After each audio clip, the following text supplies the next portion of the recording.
Hi, this is Elena with Black Sheep 303 Creative, and today I'm going to show you how to create a galaxy background using a technique involving Dina Wakley's Gloss Sprays. I think it's actually easier than a lot of the others, so hopefully you will agree. Now I've got a piece of heavyweight Gina K Designs white cardstock, so it's 120 pounds. It's cut to 4 1/4 by 5.5 inches, and I have it in my spray box. Now my spray box is pretty tall. It's about 12 inches tall, including the flaps. And I highly recommend that for this because the overspray on these sprays is pretty serious. The gloss sprays are basically like an acrylic paint in spray form. So this first color I'm spraying is Magenta, and then I'm going to spray Cheddar, which is an orange. And now you also have to be careful. After you spray them, you have to make sure that you clean the nozzles to make sure that they don't clog up, because it is basically like a paint in spray form. If you don't clean the nozzles are going to get clogged, and you'll see here on my green that this has happened because it kind of just sprays in like globs, which I can fix this, and all is not lost for this technique, but just be aware that that can happen. So I'm going to take my paper towel here, or I mean actually it's a baby wipe, and I'm going to sort of dot into the paint and spread it around so nothing's too thick on this last layer. And my turquoise was having the same problem, so I am doing the same technique here, just kind of dribbling it on there, and then I'll take my baby wipe and blot it and kind of spread the color around a little bit. Basically, this first part with these lighter colors, the idea is to sort of lay down a bit of a base of color behind what is going to be the dark colors on top of it. So this is Eggplant, and then the other color that we'll use primarily for the space portion of it is Night, and these dry darker than what you're seeing here. So this is because the Eggplant looks pretty bright, but it does dry to like a pretty dark purple. So I'm spraying this from up above, and it's getting a slightly, wider spray than some of the other colors. And then the Night will also do that as well. So this is a pretty light coat to begin with. There are several coats in this process, and I do recommend that you start light and then work up from there. And again, I'm blotting up some of the blue with my baby wipe because you don't want anything to be too thick. It will dry as you see it. So if it's thick, it's going to dry thick. So this is the first layer that has dried, and now I'm adding more Eggplant and Night on top of this layer.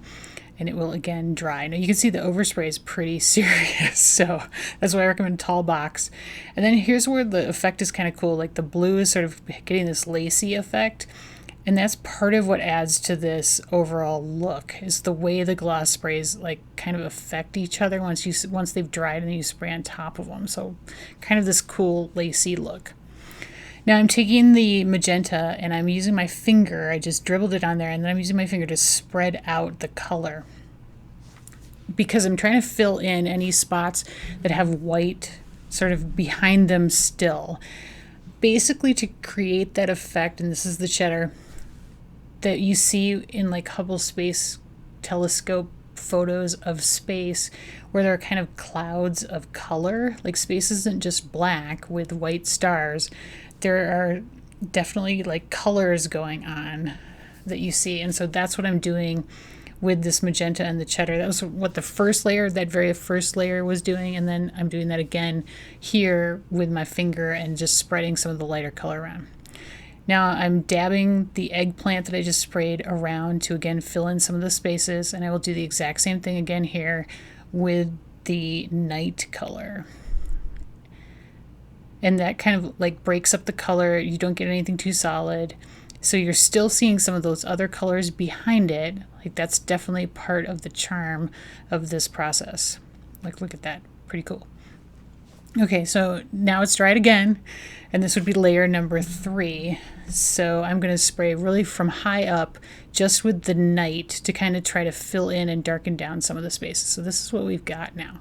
Super shiny, hence why it's the gloss name in the gloss spray. And now I'm going to just take some of those lighter colors. This is magenta, and I'm stuck it on my mat there, and I'm just using my finger to dot it around. And so this is for two reasons. First, again, creating some of those clouds of color, and then I don't mind leaving them in those little sort of dotted shapes that my finger is making on the piece of paper, because that sort of looks like stars that are different colors. And again, space telescope photos, you will see some of the stars are not white. They look like they are a different color. And so this adds to that effect. So all of this is basically working together to create layers and depths of color to create the illusion of space. And even though you have to wait for the layers to dry, you can use a heat tool to speed up the drying time. Overall, this whole thing probably took me about, an hour and a half, but I just let stuff dry on their own in between. But I live in Colorado where it's very dry climate, so not a lot of humidity. So if you live somewhere with a lot of humidity, you might want to use a heat tool. All right, so to add stars, I've got the white gloss spray and a fan brush. This only works for me with a fan brush and a tiny bit of water, and I'm just tapping it with the paint in it and a tiny bit of water all over the canvas. And so it creates like really, really tiny stars. And then I'm doing it again to get slightly larger stars. And now I'm taking the handle of the paintbrush and sticking it in the paint and just dotting it onto the paper to create larger stars. And this is really important because it gives the illusion of depth. Because like, here's a good photo I took of it because I didn't think the video was doing it justice. The larger stars look like they're closer, and then they're further away, and the tinier they get, it looks like space has gone on forever. So that is the technique, and I think it's really cool. Hopefully you do too. Now for the rest of the card, I'm going to be using this rocket and the flames that I stamped in the Pink Fresh Detail black ink, which is alcohol marker friendly as well as waterproof. From the Honeybee Stamps Far Out Friends stamp set, which I just think is so cute. I especially love the aliens there on the bottom. But we're using the rocket and the flames for this card. Now, I'm not going to go into too much detail here on my Spectrum Noir alcohol marker coloring. I'm not viewing this as a coloring tutorial. If you are interested in getting a real detailed coloring tutorial from me, please head over to my channel. I have quite a few. I think I have a whole playlist just on Spectrum Noir coloring. Hard to say. I have posted the colors on there in the order that I laid them down, so lightest to darkest basically.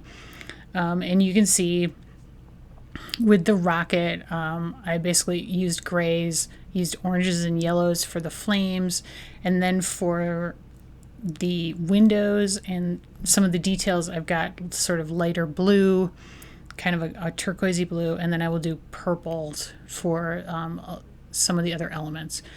I picked those colors because of the colors that were in the background, in the galaxy background. I wanted to pull out some of those colors. That is a tip for if you're stumped on how to choose colors. That's a great way to pick some because you are coordinating with your existing colors in your background, and it's going to make the whole card look like it all coordinates together. Like if I had done, say, red, white, and blue on this, it would still be cute, but it wouldn't look as coordinated because I don't have any of those colors in the galaxy background. So just something to consider when you're deciding on what colors to color your extra elements on a card. You can use like the background, for example, as inspiration on how to select colors. Now these are all purple tones. That first, the lightest color, PL2, is pretty pink, so I did use quite a bit of PL4 to tone that down. I'm using my IG2, which is the lightest gray, to push back some of the purple that bled into the gray. And now for some sparkle, I'm adding some clear Spectrum Noir sparkle marker to the windows and the flames, and that was super juicy. And then my Spectrum Noir tip that I love to give is use a white glaze or gel pen to cover up any mistakes you make. Now I've die cut out those elements with my Scan and Cut, and then I did a greeting from the Honeybee Stamp Stellar Sentiment stamp set, which is also amazing. The greeting is, "Hope your birthday is a blast," which you kind of piece together with the various words in that set. So cute. There are so many options in that set too. I have cut down the Galaxy panel using the second largest die in the Elizabeth Craft Design Stitched Rectangles die set. And then I die cut a white panel for the inside and stamped a few stars from the Far Out Friends stamp set on that to sort of bring the front and the inside together. And I did stamp the little orange star with Concord and Ninth's marmalade ink. The other ones were stamped with the same detail black ink and then colored with the blue markers. This white mat is 4 1/8 by 5 3/8 to give a 1/16 of an inch border all the way around the Galaxy panel. And I'm going to use liquid adhesive, it's the Lawn Fawn glue tube, to adhere all of the elements together on this card. I don't do real well with having even borders sometimes, so I find that liquid adhesive helps with that, thank goodness.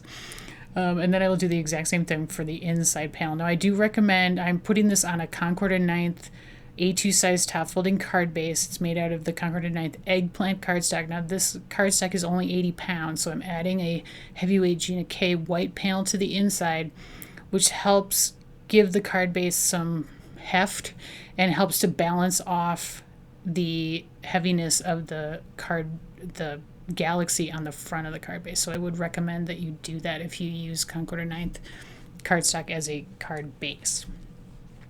So now I'm just going to adhere the rocket into sort of the center on a diagonal. Pretty darn cute. And then the greeting is going to be split between the upper left corner and the lower right. And I did cut like banner ends on this. I just hand cut them. I did not use a die for this at all. Just for simplicity's sake, really. And as a final touch, I'm adding some orange and sort of yellow-green sequins to the front. Again, pulling out colors from the Galaxy background to tie everything together. Now, these are from my stash, so in the supply list, I have linked to a picket fence sequin set that has these colors in them. Mine were sort of faceted. The ones in the sequin set that I'm linking to are flat, so I'm not really sure where you can get the faceted ones. I did trim off the extra edges of the banners, and that is the completed project. And there is a good look at the Galaxy background. I hope you will try this technique. I think it's easier than spending a lot of time blending with inks, and it really is super dimensional. I'm not even sure the pictures do it justice. I was really happy with it. I hope I've inspired you, and I hope you like the card as well. Thank you so much for watching. As always, please leave me a thumbs up if you liked the video and subscribe to my channel if you haven't yet. And also leave me a comment. Love hearing from you, and I'm trying to rebuild my channel after being gone for a while. Thank you so much. Have a great day.